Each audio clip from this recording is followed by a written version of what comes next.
கர்த்தருடைய பிள்ளையே, சத்தமிட்டு என்கிற வார்த்தையுள்ள வசனங்களை அறிக்கை செய்வோமாக.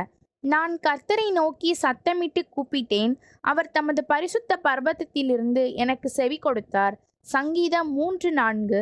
நான் உம்மை நோக்கி சத்தமிட்டு உம்முடைய பரிசுத்த சந்நிதிக்கு நேராக கையெடுக்கையில் என் விண்ணப்பங்களின் சத்தத்தை கேட்டருளும். சங்கீதம் 28:2. கர்த்தரை நோக்கி சத்தமிட்டு கூப்பிடுகிறேன், கர்த்தரை நோக்கி சத்தமிட்டு கெஞ்சுகிறேன். சங்கீதம் 142:1. ஏழையின் கூக்குரலுக்கு தன் செவியை அடைத்து கொள்ளுகிறவன் தானும் சத்தமிட்டு கூப்பிடும்போது கேட்கப்பட மாட்டான். நீதிமொழிகள் 21:13. சீயோனில் வாசமாய் இருக்கிறவளே, நீ சத்தமிட்டு கெம்பீரி. இஸ்ரவேலின் பரிசுத்தர் உன் நடுவில் பெரியவராய் இருக்கிறார்.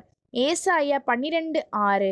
அவர்கள் சத்தமிட்டு கெம்பீரிப்பார்கள், கர்த்தருடைய மகத்துவத்தின் நிமித்தம் சமுத்திரத்தினின்று ஆர்ப்பரிப்பார்கள். ஏசாயா 24:14. சீயோன் என்னும் சுவிசேஷகியே, நீ உயர்ந்த பர்வதத்தில் ஏறு.